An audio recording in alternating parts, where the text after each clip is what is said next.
Assalamualaikum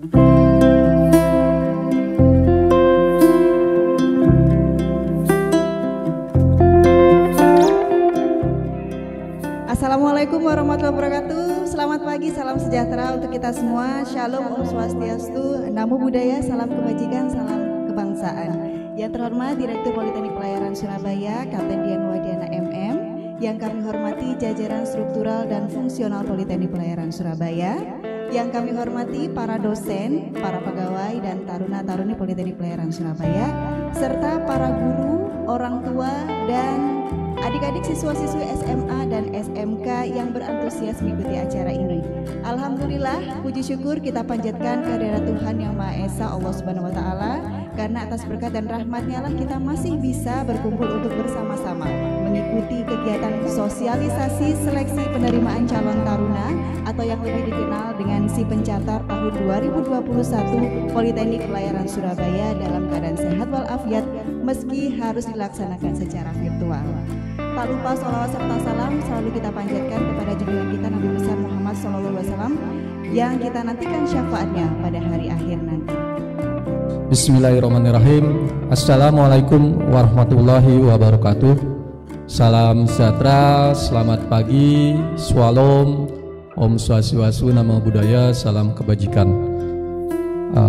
Pertama-tama yang terhormat kepada pejabat struktural dan fungsional di lingkungan Poltek Surabaya serta rekan-rekan semuanya, dan juga para putra-putri terbaik bangsa, calon peserta Si Pencatar Poltek Surabaya serta peserta yang hadir pada sosialisasi pagi pada hari ini. Selamat pagi semuanya. Pertama-tama marilah kita panjatkan puji dan syukur kepada Allah Subhanahu wa Ta'ala, di mana pada pagi hari ini kita melakukan kegiatan sosialisasi Si Pencatar Politeknik Pelayaran Surabaya.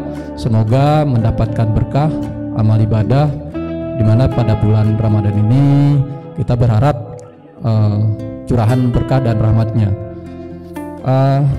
Sesuai dengan program pemerintah Bapak Presiden dan juga Bapak Presiden Bapak Joko Widodo dan juga Pak Amin Ma'ruf, di mana pemerintah atau program ke pemerintah yaitu salah satunya memiliki prioritas pembangunan SDM. Dan kita tahu di dunia maritim khususnya transportasi sekarang masih ada sedikit kendala di dalam keselamatan sarana dan prasarana yang tentunya menjadi tantangan kompetisi antar moda khususnya adaptasi dan kondisi pandemi Covid pada saat ini. Kondisinya harus kita hadapi khususnya Kementerian Perhubungan untuk selalu memenuhi kebutuhan sumber daya manusia yang mampu beradaptasi pada perubahan secara cepat, tepat, dan berkesinambungan dengan berbagai tantangan kondisi yang tentunya memenuhi tuntutan masyarakat dan pelayanan jasa transportasi yang selamat, handal, lancar, efektif, efisien, dan aman. Untuk menjawab tantangan tersebut, Politeknik Pelayaran Surabaya kami melalui pembinaan Badan Pengembangan SDM Perhubungan yang khususnya untuk menangani sektor transportasi yang memiliki tugas dari berbagai program pendidikan dan pelatihan guna mempersiapkan dan juga meningkatkan SDM sesuai dengan standar kompetensi yang dibutuhkan dalam pelaksanaan tugas perhubungan dan juga industri maritim. Pendidikan dan pelatihan yang diselenggarakan oleh Poltek Surabaya bertujuan untuk mewujudkan SDM yang prima, profesional, dan beretika, serta menyelenggarakan transportasi yang handal serta berorientasi zero accident baik pada tatanan manajerial maupun operasional. Saya akan menyampaikan company profile Poltek Surabaya, yang mana yang pertama yang bisa saya sampaikan adalah terkait dengan sejarah dari Poltek Surabaya. Ini agar adik-adik semua, Bapak Ibu lebih mengenal jauh Poltek Surabaya. Seperti kata pepatah, tak kenal maka tak sayang. Ini tujuannya agar mengenal lebih jauh sehingga ada ketertarikan terutama bagi adik-adik sekalian untuk nanti bisa mendaftar di Poltekkes Surabaya.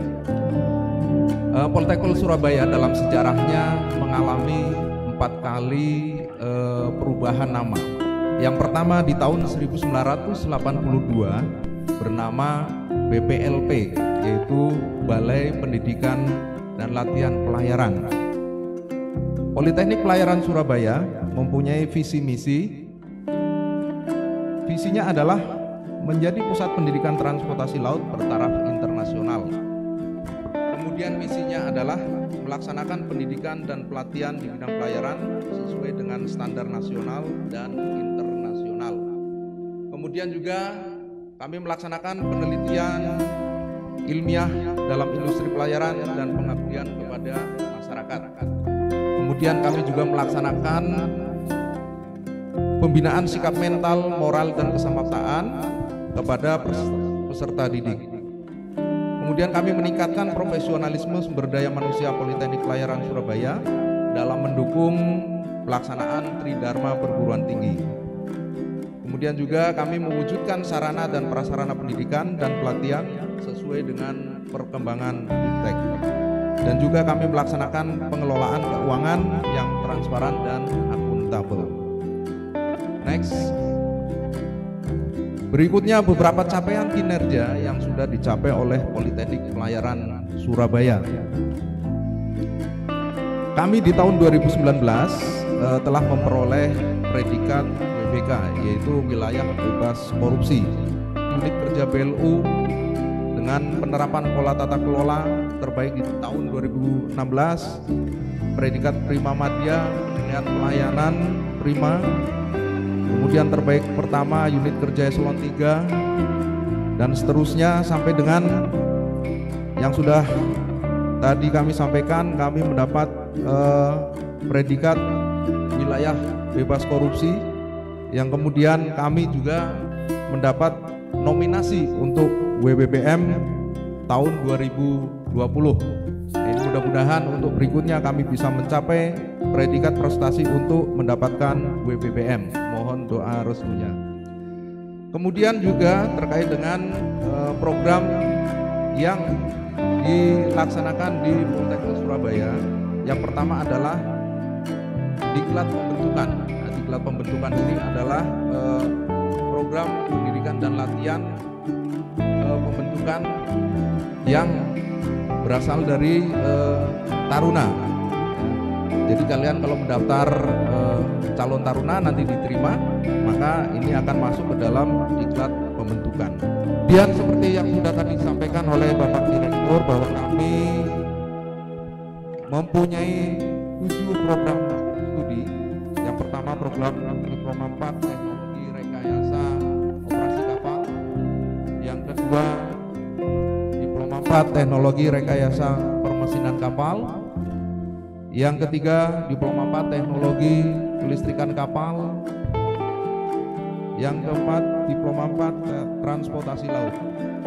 Kemudian juga ada diklat pembentukan untuk Diploma 3 Nautika, Diploma 3 Teknika, Diploma 3 Elektropelayaran, Diploma 3 Non Diploma Nautika, DP3 Non Diploma Teknika. Kemudian untuk next, untuk Dek Departemen atau jurusan Nautika, kami menyelenggarakan Prodi D3 Nautika dan D4 Teknologi Rekayasa Operasi Kapal, yang mana ini outputnya diharapkan nanti mampu mengontrol, merawat, memperbaiki sistem dan mengoperasikan sistem operasi kapal, serta dilatih dan dididik agar mempunyai kompetensi sebagai mualim di atas kapal. Nah, program ini untuk yang D3 dan D4 untuk setelah lulus nanti akan mendapat sertifikat kompetensi sama, yaitu ANT 3 dan ijazah sertifikat profesiensi atau DKP. Kemudian untuk next, Untuk engine department atau jurusan teknika, ini ada Prodi D3 Teknika dan Prodi D4 Teknologi Rekayasa Permesinan Kapal. Ini lulusannya diharapkan nanti mampu mengontrol, merawat, memperbaiki sistem dan mengoperasikan sistem permesinan kapal, serta dilatih dan dididik agar mempunyai kompetensi sebagai masinis jaga atau engineer di atas kapal yang penggerak utamanya 750 kW atau lebih. Ini di perairan samudra dan penanganan pengaturan permesinan dalam rangka kelancaran operasional kapal. Ini nantinya lulusannya akan mendapatkan ijazah ahli teknika tingkat 3 dan sertifikat keterampilan atau DKP. Kemudian jurusan elektro, next. Prodi D3 Elektro Pelayaran dan Prodi D4 Teknologi Rekayasa Kelistrikan Kapal, yang mana lulusannya ini nanti diharapkan mampu mengontrol, merawat, memperbaiki sistem dan dapat mengoperasikan sistem distribusi listrik di bawah 1000 volt di atas kapal dengan mesin penggerak 750 kW atau lebih. Untuk jurusan ini nanti lulusannya akan mendapat sertifikat kompetensi itu atau sertifikat keterampilan juga DKP dan sertifikat pendamping dari BNSP, Badan Nasional Sertifikasi Profesi. Next. Berikutnya jurusan transportasi laut atau Transla. Ini adalah salah satu prodi D4 pertama, ya. Diharapkan lulusannya nanti memiliki kompetensi sebagai perwira yang dapat mengembangkan ilmu transportasi bidang kepelabuhanan, logistik, kemudian juga multimoda, asuransi pelayaran, ekspor impor, industri pelayaran baik nasional maupun internasional. Ini lulusannya nanti akan mendapat ijazah diploma 4, sertifikat keterampilan, dan juga akan mendapatkan sertifikat pendamping dari BNSP. Next. Berikutnya terkait akreditasi. Akreditasi Poltekpol Surabaya ataupun akreditasi lembaga, kami mendapat peringkat B. Kemudian terkait dengan akreditasi prodi yang ada 7 tadi. Untuk D3 Nautika mendapat akreditasi A, D3 Teknika juga akreditasi A, D3 Elektro Pelayaran akreditasi B, dan untuk program diploma 4 baik teknologi rekayasa operasi kapal, teknologi rekayasa permesinan kapal, teknologi rekayasa kelistrikan kapal, dan transportasi laut. Karena ini masih izin operasional, maka untuk akreditasinya kami masih proses pengajuan. Mudah-mudahan di tahun 2021 ini direncanakan akan dilaksanakan akreditasi untuk keempat program diploma 4 tersebut. Mohon doa restunya, mudah-mudahan akreditasinya akan tercapai yang terbaik. Terkait dengan sarana dan prasarana serta sistem informasi, kami juga sudah melengkapi sesuai dengan standar, dan juga kami terkait dengan sistem informasi masih terus mengembangkan sistem yang ada di kami agar kami dapat menyesuaikan dengan perkembangan zaman. Next. Terkait dengan sarana dan prasarana yang dimiliki, ini juga kami sudah lengkap. Ada ruang rekreasi, ya, seperti yang kami pakai untuk saat ini.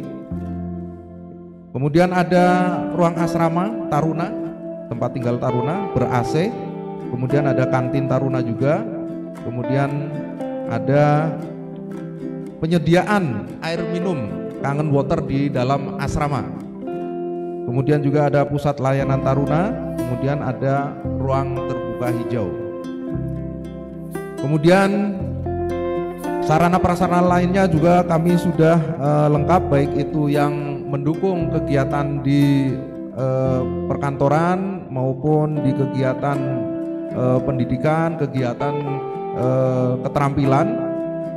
Untuk di kegiatan perkantoran ada ruang rapat, kemudian ruang kelas juga kami sudah di, kemudian untuk ruang ibadah, tempat ibadah kami juga sudah ada, dan kami juga mempunyai kapal latih, yang mana kapal latih ini bisa untuk tempat praktek secara real bagi para siswa yang ada di Politeknik Surabaya untuk mengenal dan mengoperasikan kapal secara nyata.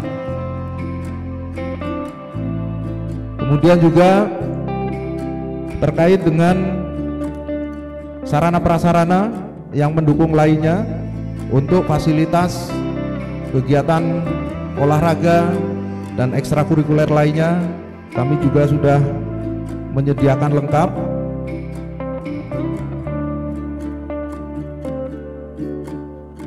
Next.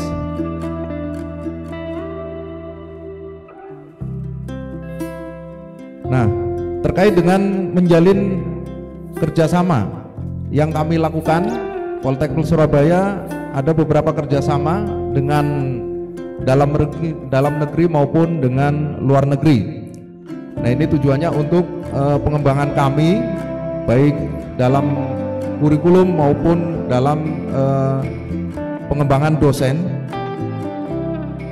Kami menjalin kerjasama dalam negeri antara lain dengan ITS, kemudian Unibrau, kemudian PENS, kemudian PPNS, dengan UNER, dengan UNESA, UPN, Unipa, dengan Universitas Hang Tuah, dengan Politeknik Negeri Malang. Kemudian kerjasama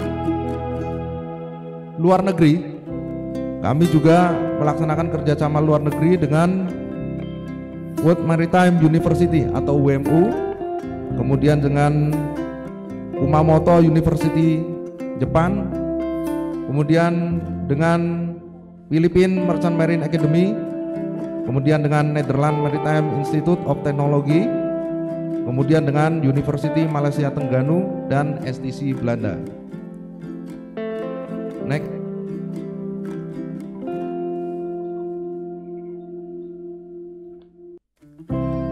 Next.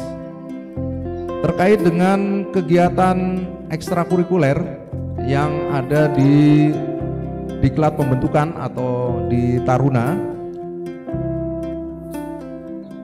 ada beberapa kegiatan ekstrakurikuler yaitu marching band, kolonel senapan, pedang pora, sepak bola, futsal, voli, basket, sampai dengan ada pencak silat, ya. Kemudian di kerohanian juga Muslim, di Muslim ada hadroh, kemudian ada tari, band, senam, taekwondo, paduan suara, angklung, dan karawitan. Next. Nah, selanjutnya terkait dengan lulusan Politeknik Surabaya.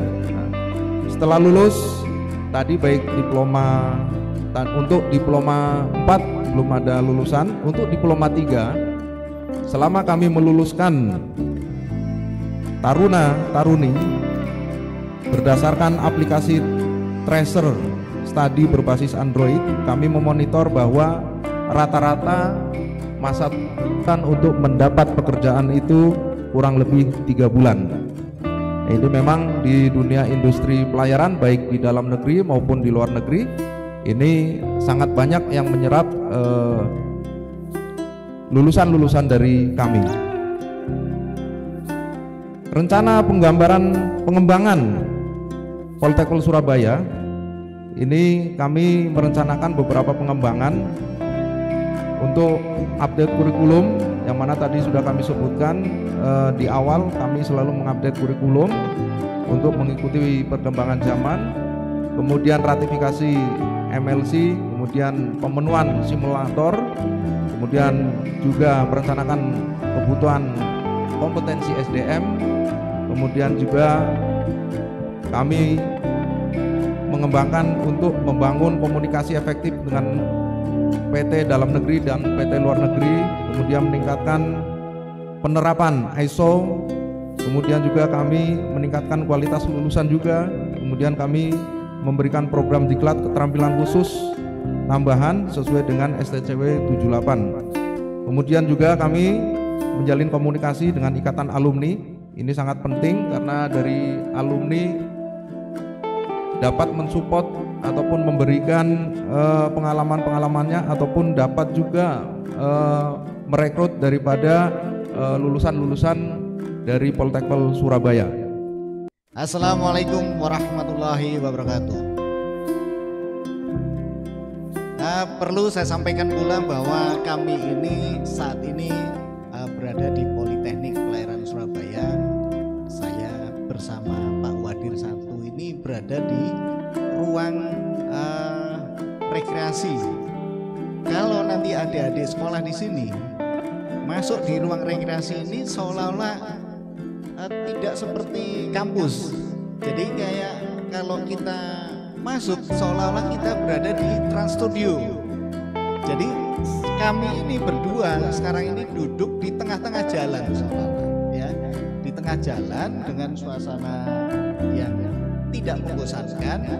Dan kebetulan di belakang kami ini adalah ada peralatan alat band. Nah, ini salah satu sarana-prasarana ekstrakurikuler untuk menyalurkan bakat dan hobi dari adik-adik yang senang musik. Seperti di luar kegiatan-kegiatan ekstra lainnya yang sudah disampaikan oleh Pak Wadir Satu tadi. Nah, saat ini saya akan menyampaikan apa sih prospek lulusan dari Politeknik Pelayaran Surabaya ini. Kok gaulnya sepertinya kok wah gitu. Nah, saya contohkan terlebih dahulu bahwa kami berdua ya dulunya adalah taruna di sekolah kedinasan pelayaran seperti Politeknik Pelayaran Surabaya. Ya. Dan saat ini kami bergabung di Kementerian Perhubungan dan khususnya di lembaga pendidikan di Politeknik Pelayaran Surabaya. Nah, giliran saya sekarang cerita tentang lulusan Politeknik Pelayaran Surabaya ini. Setelah lulus itu dapat apa sih? Terus tentunya di program Diploma 3 ya pasti mendapatkan ijazah Diploma 3. Ya, pilih program Diploma 4 tentunya juga dapat ijazah Diploma 4. Tidak hanya itu saja ya, karena untuk ijazah diploma itu diperuntukkan untuk bagi mereka yang ingin bekerja di darat, baik itu di instansi pemerintah maupun swasta. Nah, di samping itu juga dilengkapi dengan beberapa sertifikat kompetensi sesuai dengan program studinya. Yang memilih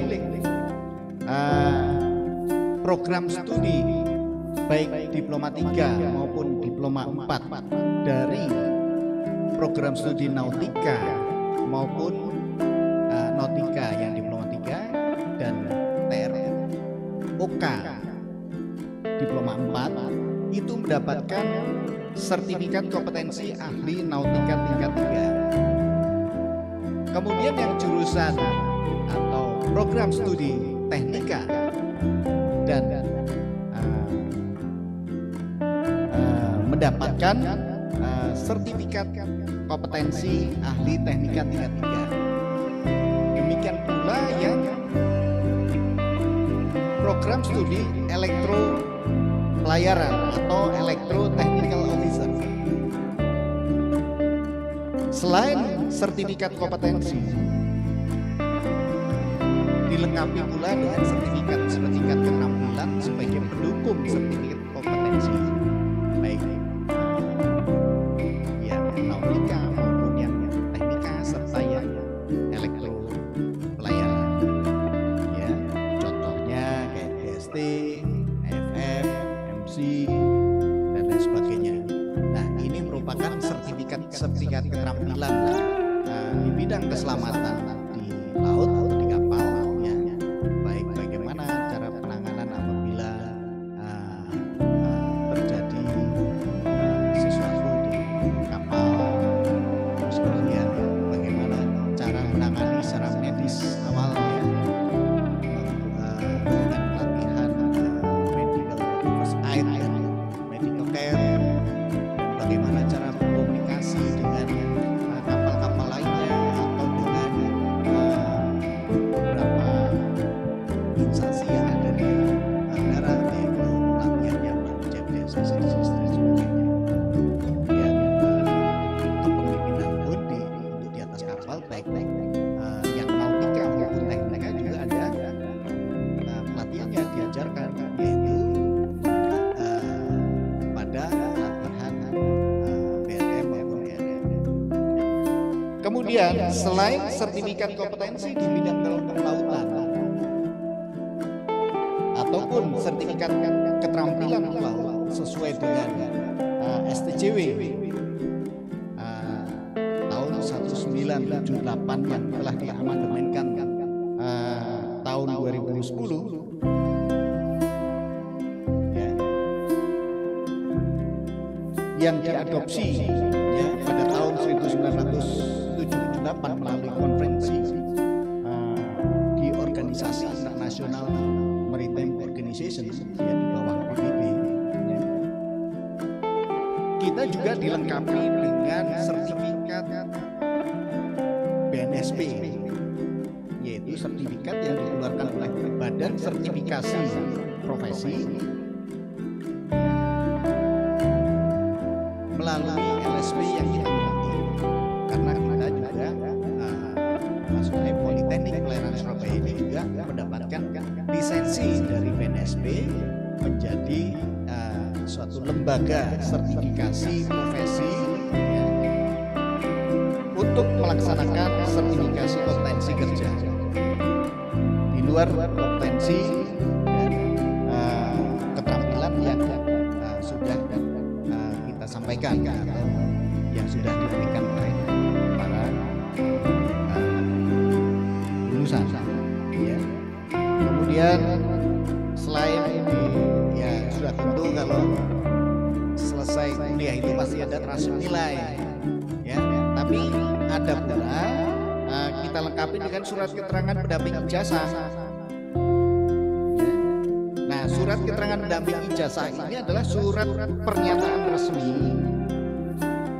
yang dikeluarkan oleh Politeknik Pelayaran Surabaya sebagai informasi tentang capaian akademik atau kualifikasi lulusan, ya. Jadi apa capaian akademik atau kualifikasi yang didapat oleh para lulusan Politeknik Pelayaran Surabaya ini diterangkan pada surat keterangan pendamping ijazah. Kemudian beberapa nama prodi yang diselenggarakan oleh Poltekpel Surabaya ini, yaitu program Diploma 3 itu ada 3, yaitu Nautika, Teknika, dan Elektropelayaran. Kemudian Diploma 4-nya, ya, tadi sudah disampaikan oleh Pak Wadir 1, ada 4, ya. D4 Teknologi Rekayasa Operasi Kapal, D4 Teknologi Rekayasa Penulisan Kapal, dan D4 Teknologi Rekayasa Kelistrikan Kapal, serta satu lagi D4 Transportasi Laut. Nah, perlu kita ketahui pula bahwa ada beberapa pola pada penerimaan taruna di Poltekpel Surabaya ini, yaitu pola reguler dan pola mandiri. Reguler sendiri terbagi menjadi 2, yaitu reguler pola pembibitan dan reguler non pola pembibitan. Loh, bedanya apa? Bedanya kalau reguler pola pembibitan itulah ya bisa dibilang itu adalah program unggulan kami, karena memang untuk kita persiapkan untuk kebutuhan di pemerintahan. Karena setelah lulus mereka langsung menjadi ASN atau menjadi pegawai negeri. Ya.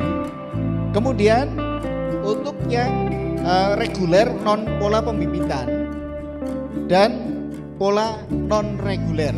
Nah, pola non reguler ini sering disebut dengan mandiri, pola mandiri. Nah, ini silakan lulusan bisa memilih mau kerja di mana. Bisa di Kementerian Perhubungan seperti kami, ya, jadi dosen, atau di beberapa direktorat milik Kementerian Perhubungan, yaitu di Otorita Pelabuhan, Sah Bandar, Navigasi, dan lain sebagainya. Bahkan tidak menutup kemungkinan Anda bisa gabung menjadi anggota TNI, Polri, dan instansi pemerintah lainnya, ya. Contohnya di instansi pemerintah daerah pun juga banyak alumni dari kami. Dan TNI maupun Polri juga jenjang mereka, ya, alumni dari kami bisa mencapai pangkat bintang atau jenderal. Kemudian sebagai perwira kapal di beberapa perusahaan pelayaran, baik perusahaan pelayaran dalam negeri maupun luar negeri. Kemudian di perusahaan-perusahaan swasta nasional dan internasional yang berhubungan dengan kemaritiman. Bahkan dari alumni-alumni kami, setelah mereka berlayar dengan cukup modal, mereka kemudian beralih menjadi seorang pengusaha. Bahkan mereka yang expert, ya, betul-betul expert menjiwai di bidang kemaritiman, ya, di bidang pelayaran, dia mendirikan sebuah konsultan di bidang pelayaran, ya. Nah, ini menjadi suatu kebanggaan bagi kami. Ternyata lulusan kami itu tidak serta-merta hanya menjadi seorang pelaut saja, ya. Ternyata dibutuhkan di beberapa sektor, di beberapa instansi, ya.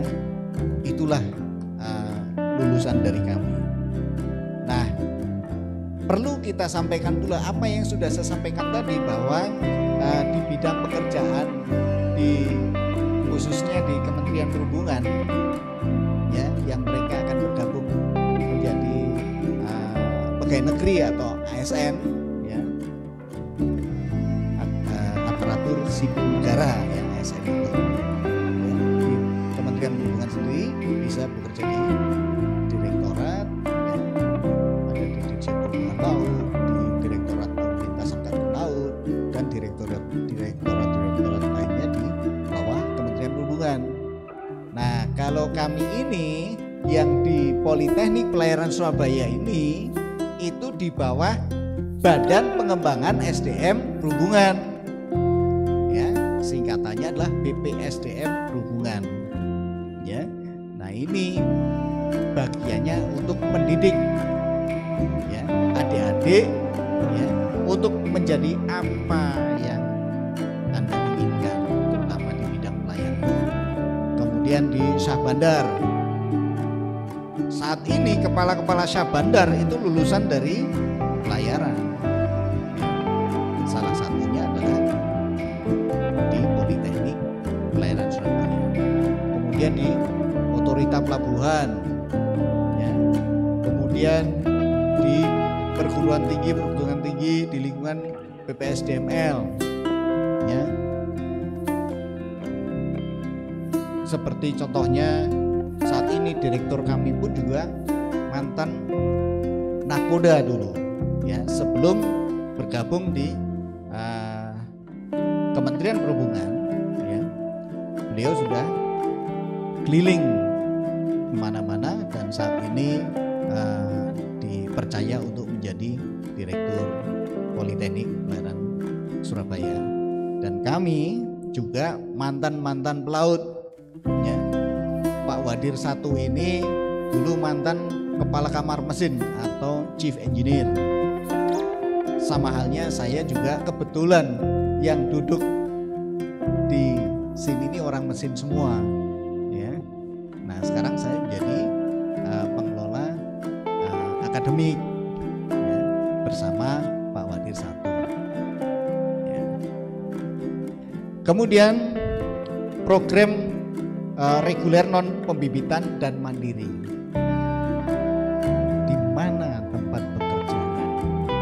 Tentunya di bidang perkapalan atau kapal.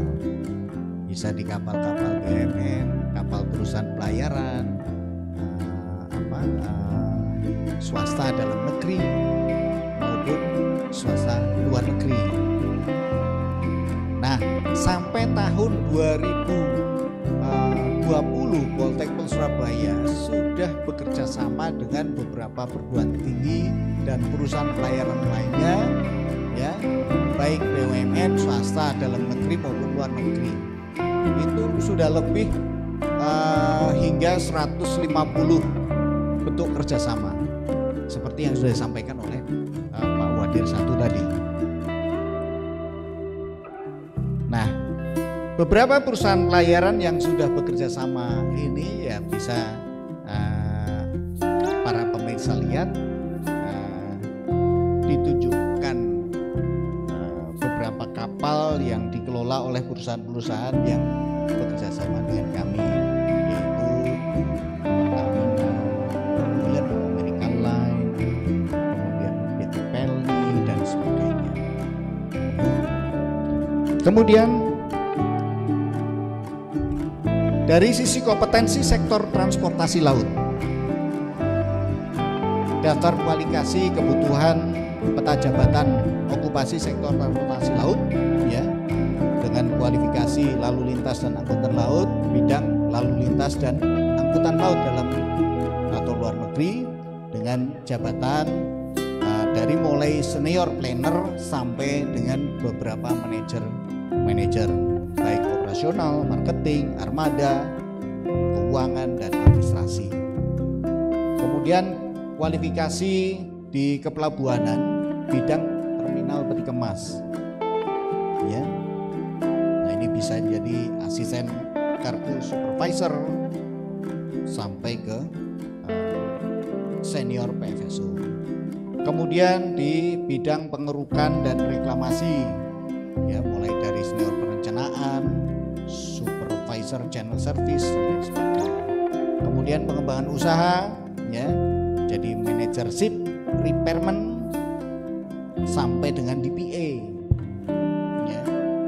Kemudian kualifikasi perkapalan bidang kelaikan kapal, jadi junior marine inspector, kemudian sebagai junior marine radio inspektur dan sebagainya. Nah, ini dia jabatan di atas kapal. Ya. Jadi lulusan kami ini kalau bekerja di atas kapal, ya, posisinya menduduki jabatan sebagai nakoda. Nakoda itulah jabatan tertinggi, ya, atau kapten kapal. Kalau kata orang, kapten yang nggak pernah naik jadi kolonel ini ya kapten kapal, ya, karena sudah merupakan suatu jabatan terpuncak di atas kapal, ya, seorang nakoda dengan sebutan kapten, ya, kapten atau master. Ya. Kemudian kapten atau master atau nakoda ini, ya, dibantu oleh chief officer dan chief engineer. Chief officer atau mualim satu. Chief engineer adalah kepala kamar mesin, dan di bawahnya ada beberapa yang bagian deck atau nautika, itu di bawah mualim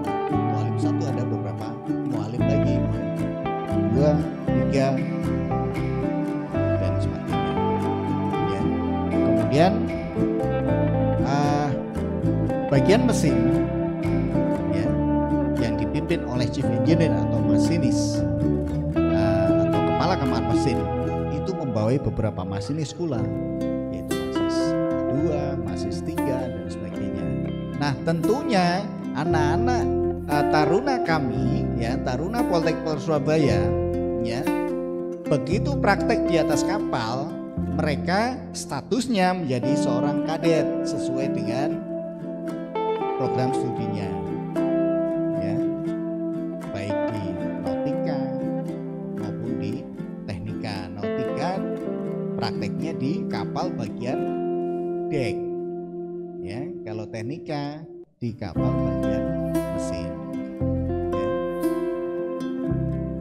Nah berikutnya ini adalah bagian dek, lulusan program studi Diploma 3 Nautika dan Diploma 4 TROK atau Teknologi Rekayasa Operasi Kapal. Nah ini bekerjanya di mana? Dapat bekerja di atas kapal sebagai perwira dinas jaga bagian dek ya, seperti yang saya sebutkan tadi, jabatannya mulai dari nakoda dan seterusnya sampai mualim ya. Berikutnya bagian mesin ya, bagian mesin lulusan program studi Diploma 3 Teknika dan Diploma 4 Teknologi Rekayasa Permesinan Kapal ya. Mereka bekerja di mana ya? Pastinya di bagian mesin.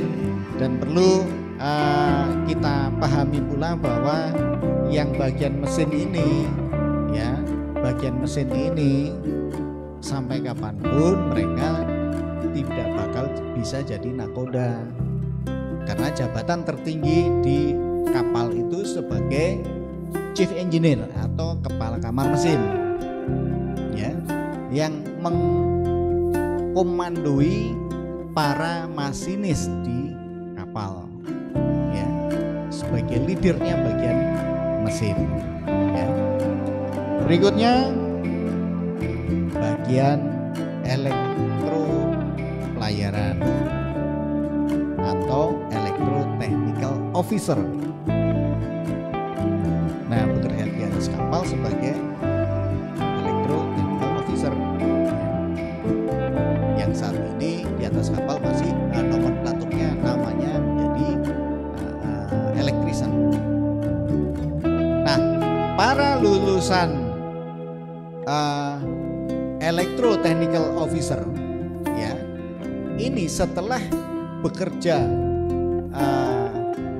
di atas kapal kurang lebih 2 tahun ya, atau lebih, kalau ingin meningkatkan jenjang karirnya ya di atas kapal, mereka bisa sekolah lagi, ambil bagian mesin atau teknika.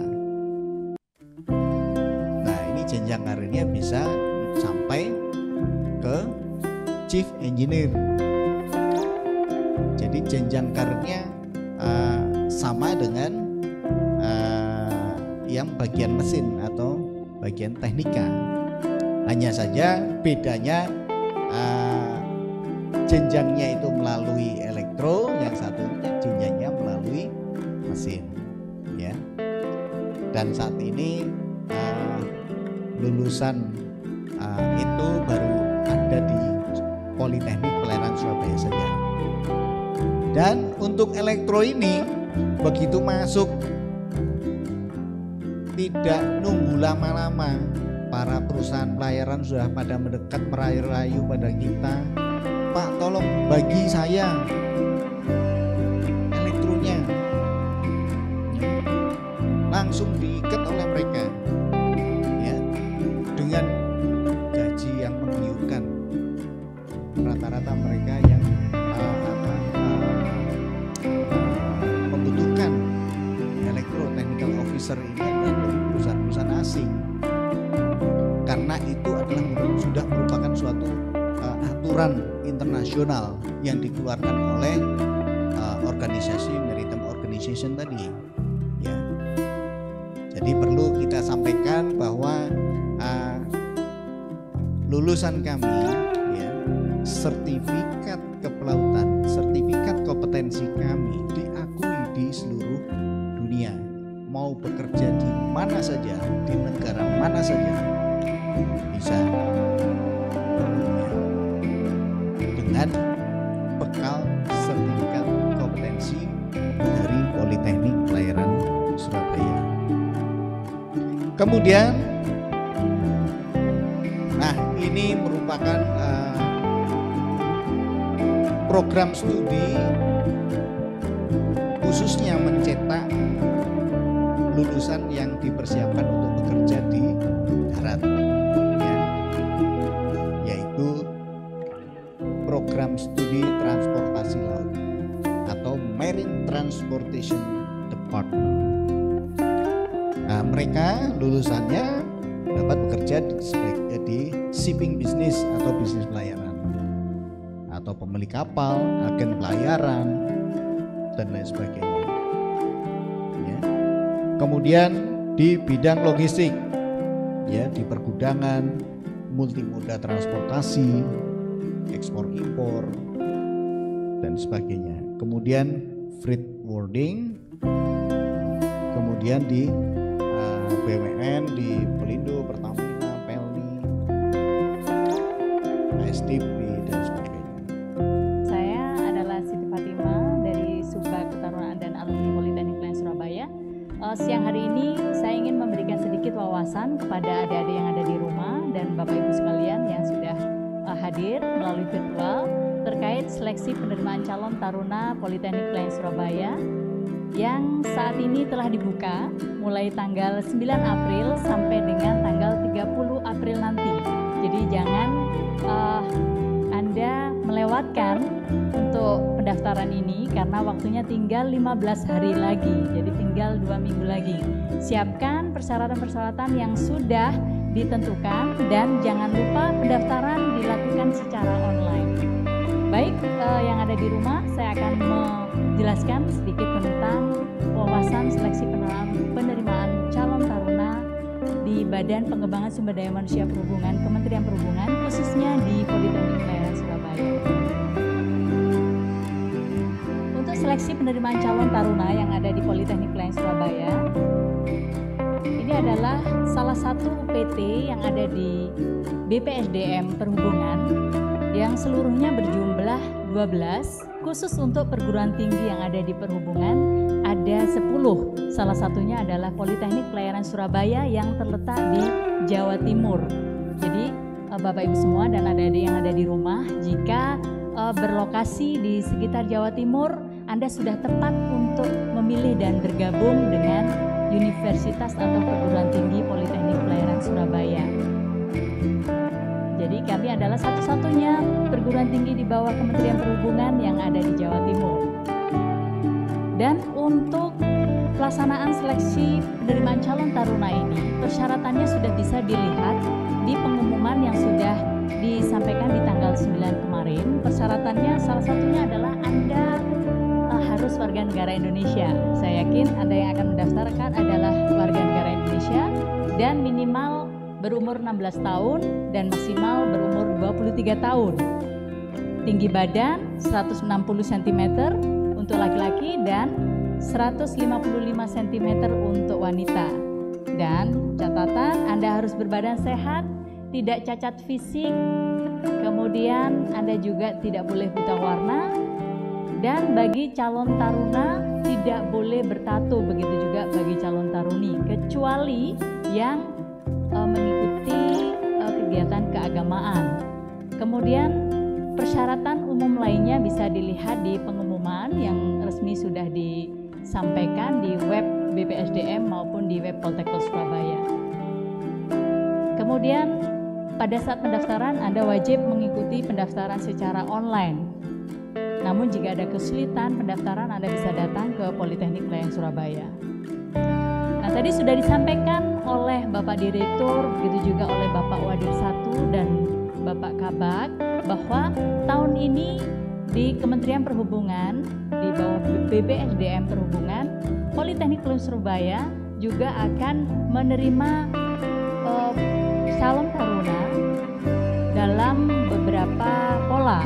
Ada pola reguler dan juga non reguler. Tadi sudah disampaikan, pola reguler adalah pola pembibitan dan juga non pola pembibitan. Untuk pola pembibitan ini nanti Anda akan menjadi PNS atau ASN.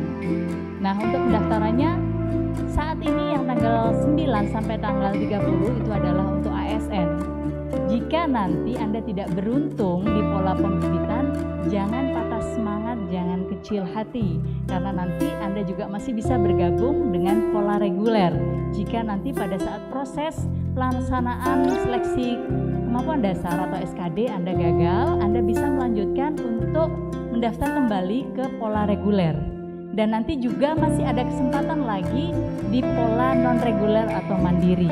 Jadi jika memang Anda semua yang ada di rumah sudah memantapkan hatinya untuk bergabung dengan Politeknik Pelem Surabaya, jangan patah semangat, masih ada jalur-jalur lain yang bisa Anda ikuti.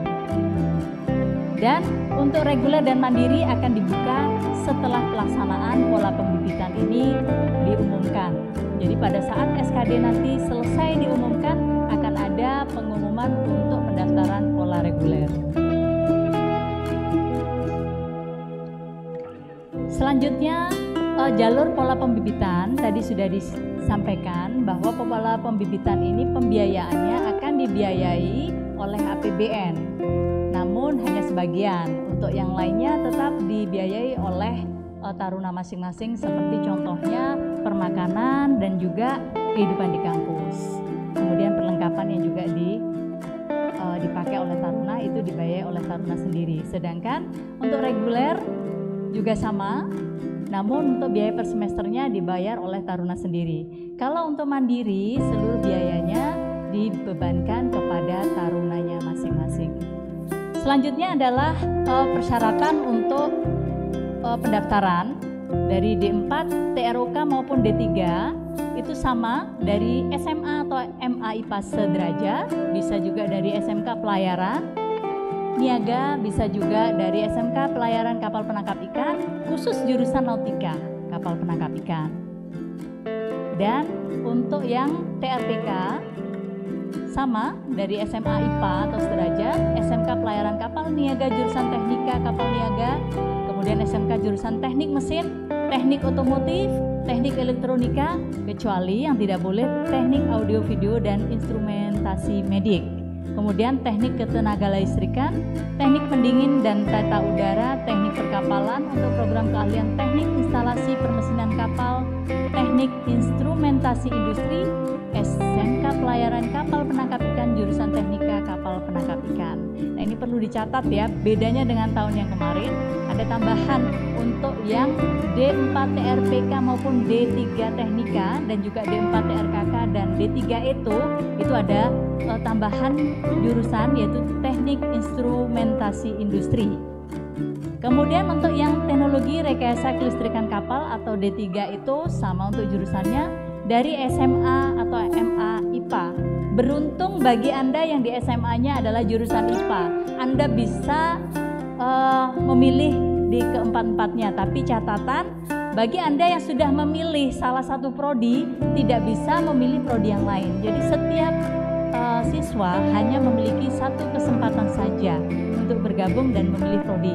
Jadi Anda pikirkan baik-baik sesuai dengan potensi Anda, sesuai dengan passion Anda akan memilih prodi yang mana sehingga nantinya sesuai dengan minat dan bakat Anda.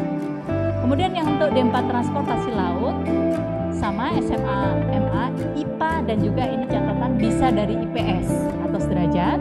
Kemudian SMK Pelayaran Kapal Niaga, SMK Bidang Bisnis dan Pemasaran, Manajemen Perkantoran, Akuntansi dan Keuangan, Teknik Komputer dan Informatika, Teknik Telekomunikasi, Logistik, SMK Pelayaran Kapal Penangkap Ikan jurusan Nautika maupun Teknik Kapal Penangkap Ikan. Jadi ini adalah persyaratan baik yang D3 maupun D4 sama. persyaratannya masing-masing. Dan sebagai catatan, ini saya kasih bocoran sedikit saja ya. Bocoran tolong diingat-ingat bahwa peminat dari D3 Elektro maupun D4 Teknologi Rekayasa Kelistrikan Kapal itu sangat sedikit. Sedangkan perusahaan pelayaran sangat banyak yang ingin lulusan dari ETO. Jadi Poltekpol Surabaya agak mengalami kewalahan karena kita kehabisan stok untuk menyalurkan dari D3 itu maupun D4. Nah, ini saya kasih bocoran, Anda yang pengen saingannya tidak terlalu banyak, silakan Anda bisa memilih D3 itu maupun D4 Teknologi Rekayasa Kelistrikan Kapal. Ini bocoran ya untuk yang Zoom saat ini. Jadi kalau yang nggak ikut Zoom nggak dapat bocoran ini. Oke, next. Nah, ini saya informasikan daya tampung yang akan diterima untuk pola pembibitan yang akan nantinya menjadi ASN, kemudian reguler, kemudian mandiri. Jadi reguler dan mandiri ini kelebihannya Anda tidak akan terikat oleh negara. Anda bebas, Anda bekerja kemana saja sesuai dengan passion dan minat Anda. Anda bisa bergabung dengan perusahaan nasional maupun internasional. Anda bisa berlayar sesuai dengan keinginan Anda ke luar negeri, misalkan untuk jurusan-jurusan yang akan bekerja di atas kapal. Namun untuk yang pola pembibitan atau ASN, Anda nanti akan bergabung menjadi pegawai negeri sipil atau aparatur sipil negara ASN. Jadi yang untuk Polbit ini kuotanya ada 192, masing-masing jurusan 24 kecuali D4 transportasi laut. Jadi 192 anak ini nanti kalau sudah lulus nanti langsung bisa menjadi PNS atau ASN. Sedangkan nanti jika dibuka jalur reguler maupun mandiri, nanti Anda akan bebas untuk bekerja sesuai dengan minat dan bakat Anda. Next.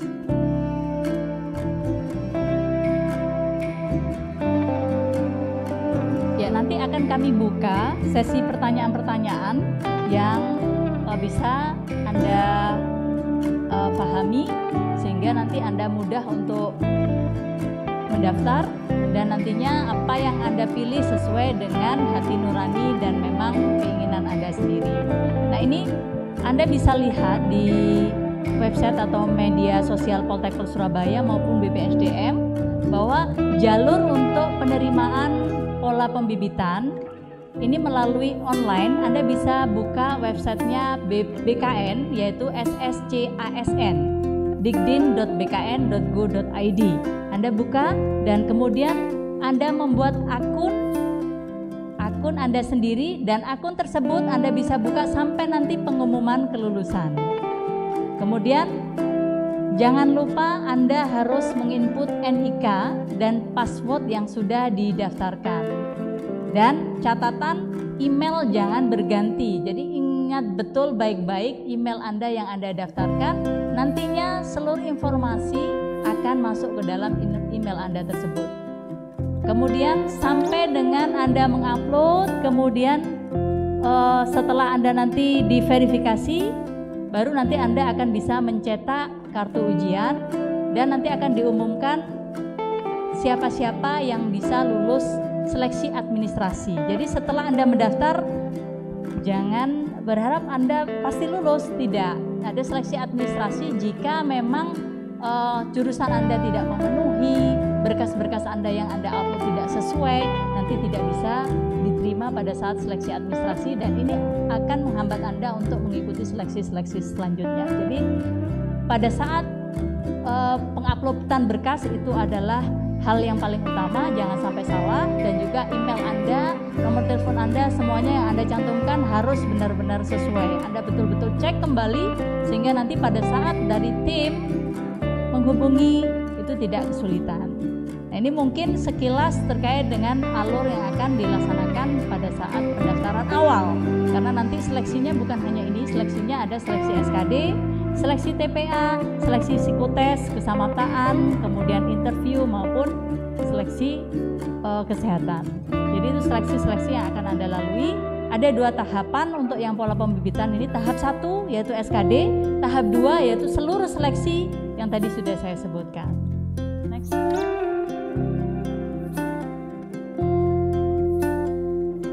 Oke, ini bisa Anda cek. Jangan lupa untuk informasi si pencatar, jangan sampai ketinggalan, selalu ikuti terus media sosial dari Poltekkes Surabaya. Jika ada pertanyaan-pertanyaan, Anda bisa hubungi untuk WA atau via call 081 13469999 dan juga bisa melalui medsos yang sudah ditampilkan. Next.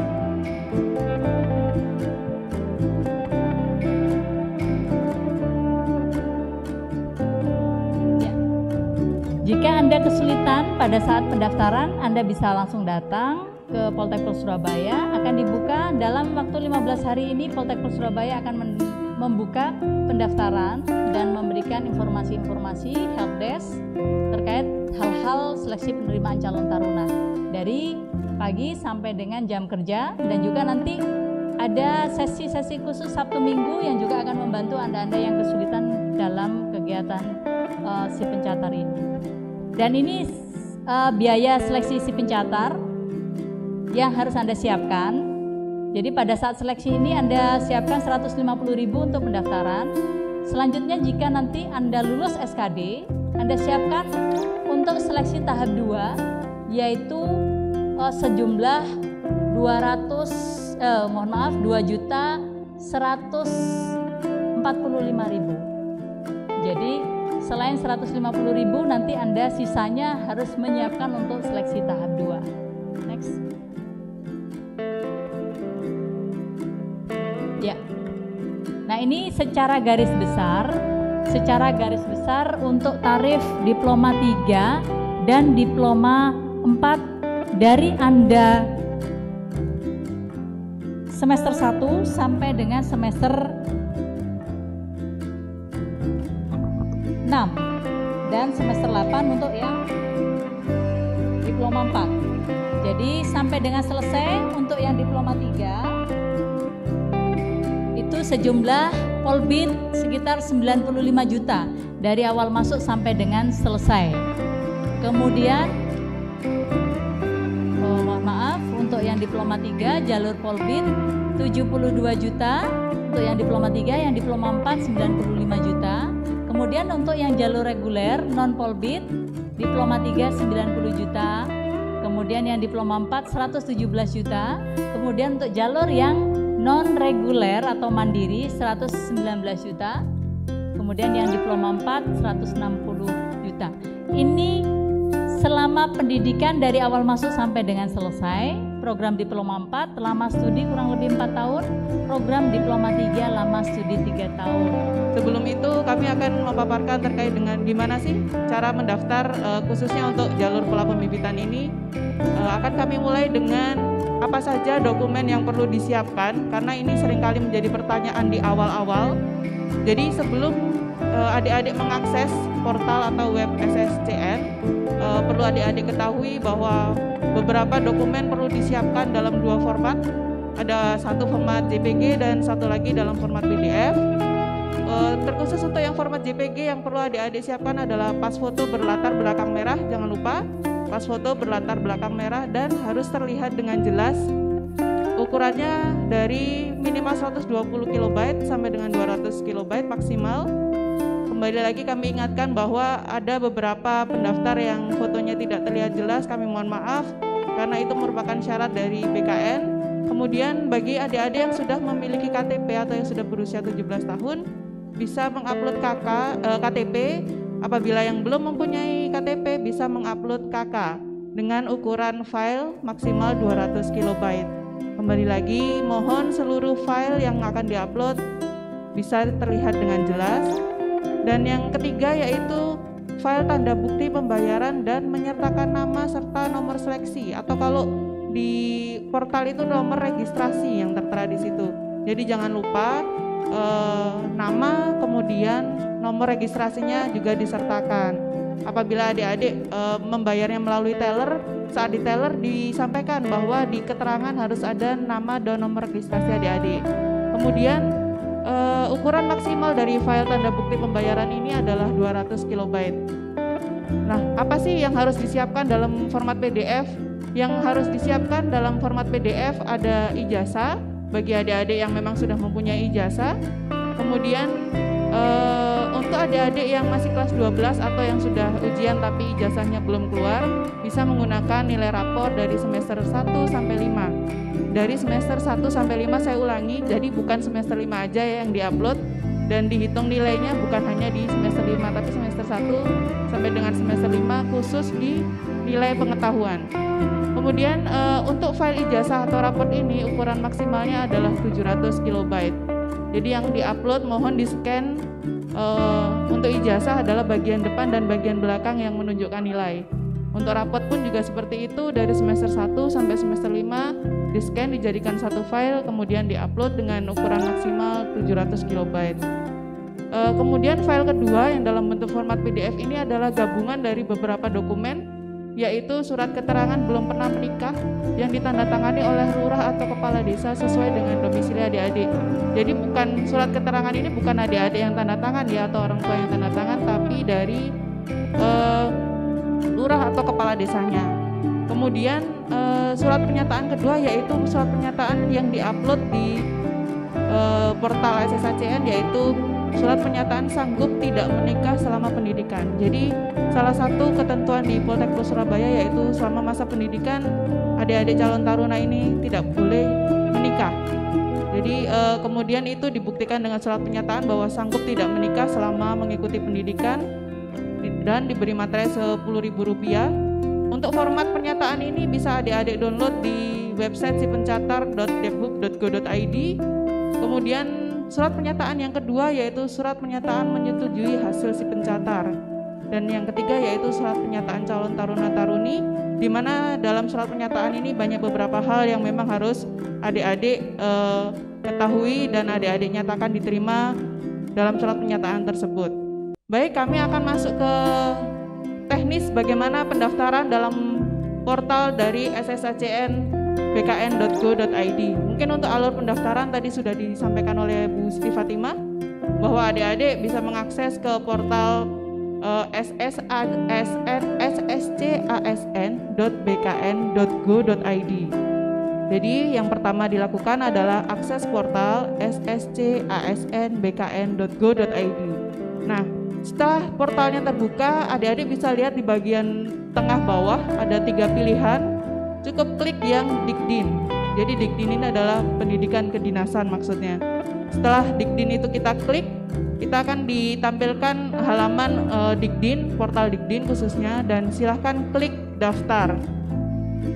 Setelah klik daftar ini kita akan langsung memasuki ke halaman di mana kita menginputkan NIK, kemudian nomor KK yang secara otomatis nanti akan dicek ke Dukcapil. Secara sistem akan dicek ke Dukcapil apakah sesuai atau tidak. Kemudian kita mengisikan nama lengkap dan tanggal lahir. Ini semua sesuai KTP dan terintegrasi dengan websitenya Dukcapil. Jadi apabila nanti ternyata NIK atau nomor KK-nya diinputkan terjadi kendala, adik-adik bisa langsung klik di helpdesk. Di bagian kanan ada helpdesk. Di situ bisa disampaikan terkait dengan kendalanya, apakah kendala NIK atau nomor KK-nya bisa disampaikan di helpdesk atau bisa langsung menghubungi Dukcapil setempat di mana adik-adik tinggal.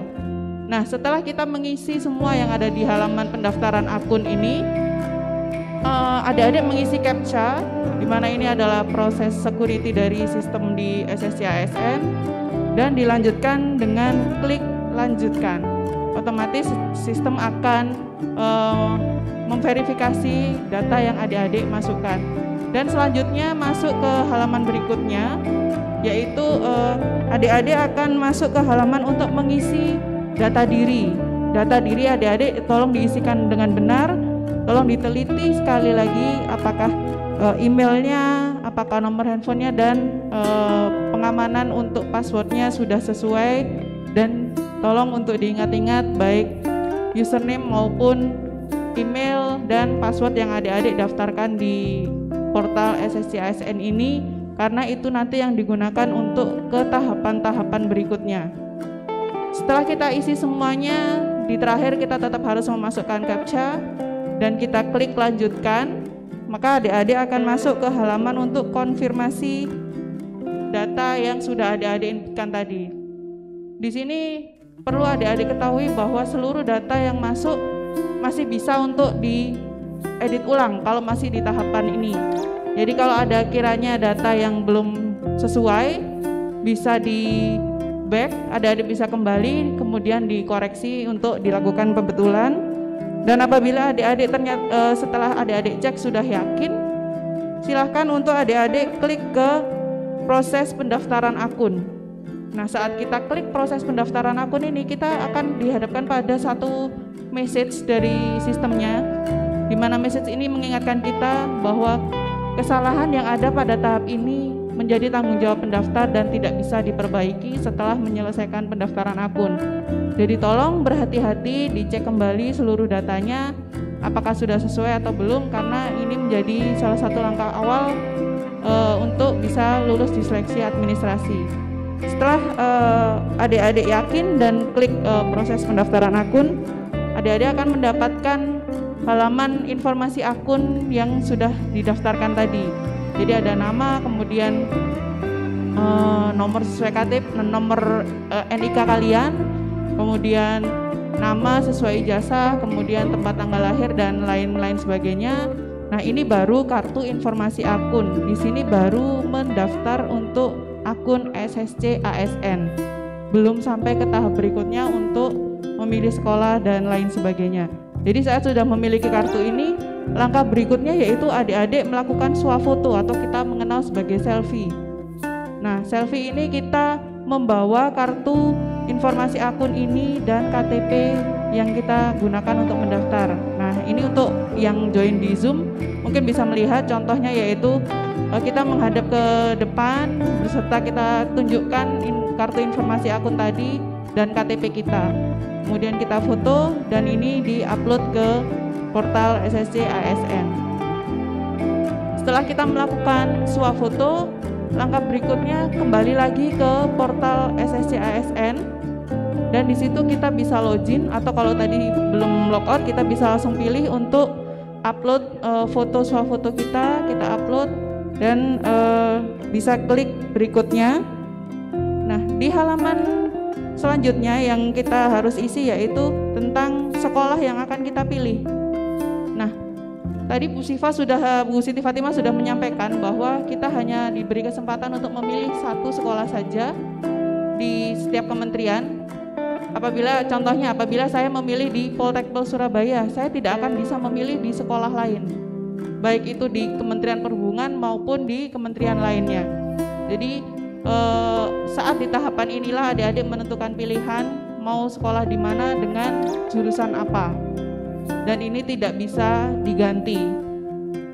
Baik, setelah kita memilih ini, kami contohkan kita pilih Politeknik Pelayaran Surabaya, kemudian kita klik pola pembibitan Kemenhub karena untuk Politeknik Pelayaran Surabaya hanya ada pola pembibitan Kemenhub, tidak ada pola pembibitan daerah. Kemudian setelah klik pilih, maka otomatis di bawah di kolom selanjutnya akan muncul jurusan pendidikan adik-adik, background pendidikan adik-adik yang harus adik-adik masukkan, di mana itu adik-adik tinggal klik jurusannya apa, kemudian dari SMA mana. Apabila contohnya adik-adik klik di pendidikan SMA IPS, maka otomatis jurusan yang bisa dipilih hanya transportasi laut. Tapi apabila adik-adik mengetikkan sebagai SMA IPA, maka di kolom jurusan akan muncul beberapa pilihan untuk jurusan di Poltekbel Surabaya.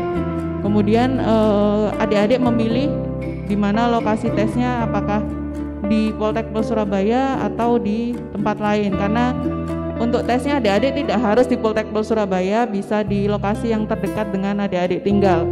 Tapi pilihan untuk sekolahnya di Poltekbel Surabaya dan tesnya di tempat lain. Untuk berikutnya yaitu setelah kita mengisi semuanya, klik next, kemudian kita klik pilih,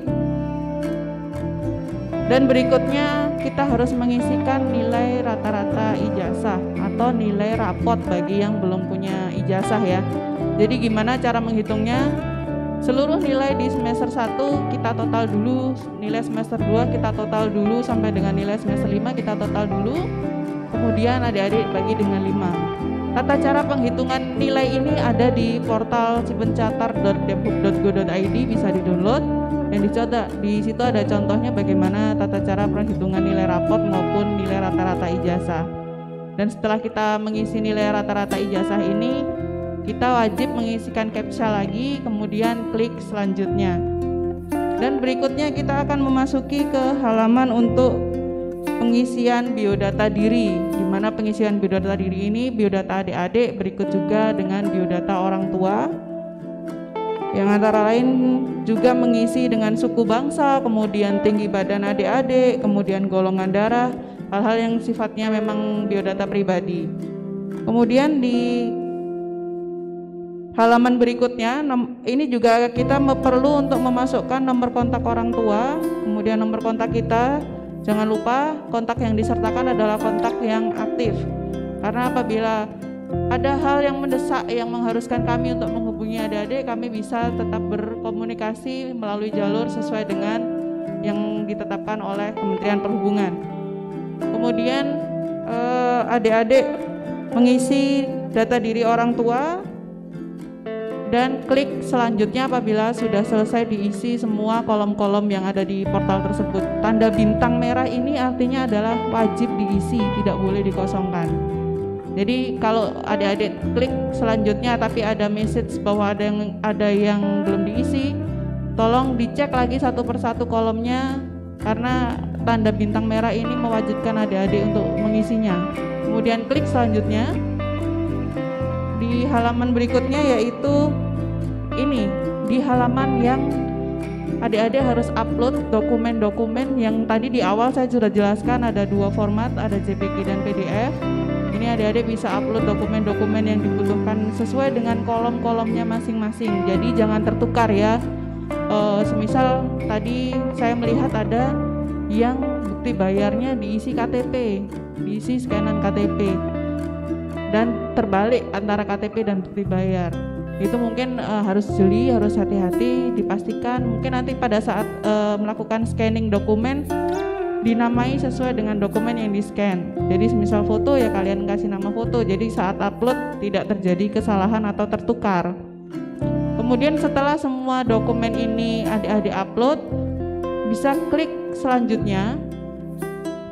Dan setelah klik selanjutnya maka adik-adik akan berada di halaman dokumen pribadi, resume dari pendaftaran itu, di mana di situ ada nama dan semua keterangan yang tadi adik-adik sudah isikan bisa dicentang semua satu persatu. Di bagian kanan ada kolom untuk mencentang, dicentang semua, kemudian klik selanjutnya. Dan di bagian selanjutnya kita juga sama, kita diminta untuk konfirmasi terkait dokumen-dokumen yang sudah kita upload. Kalau adik-adik kurang yakin bisa dilihat lagi dokumen-dokumennya sebelum adik-adik menyatakan setuju di bagian bawah yang merah itu. Apabila memang semua dokumennya dirasa sudah benar, silakan klik di bagian yang menyatakan bahwa seluruh data dan dokumen yang dimasukkan sudah benar. Karena pada tahapan ini adalah tahapan terakhir yang menjadi langkah awal adik-adik untuk bisa lulus di seleksi administrasi apabila seluruh dokumennya memang sudah memenuhi persyaratan. Jadi setelah semua dirasa yakin benar, klik konfirmasi, kemudian bisa klik selanjutnya. Dan akan muncul pop-up pesan peringatan bahwa dokumen yang dimasukkan ini benar dan tidak bisa dilakukan editing kembali saat sudah mengklik iya. Kemudian klik iya apabila sudah yakin dan akan muncul ke halaman berikutnya. Halaman berikutnya ini resume pendaftaran, ini hanya contoh. Jadi resume pendaftaran ini nanti adik-adik dapatkan saat di tahapan terakhir pembuatan akun ini dan login. Setelah itu adik-adik klik selanjutnya dan muncul ke halaman dokumen-dokumen yang sudah di-upload tadi. Nah, inilah tahapan terakhir dari proses pendaftaran melalui portal SSC ASN. Adik-adik bisa mencetak dan wajib mencetak untuk kartu pendaftaran Dikdinnya. Nah, ini nanti yang akan dibawa untuk saat ujian SKD ya. Klik dicetak kartu pendaftaran Dikdin di bagian bawah. Nah, nanti akan muncul kurang lebih tampilannya seperti ini. Untuk kartu yang adik-adik harus bawa saat melakukan seleksi kompetensi dasar apabila nanti dinyatakan lulus seleksi administrasi. Jadi yang dibawa apa aja pada saat SKD, kartu pendaftaran SSC ASN Dikdin ini, dan kemudian kartu tanda penduduk yang digunakan untuk mendaftar.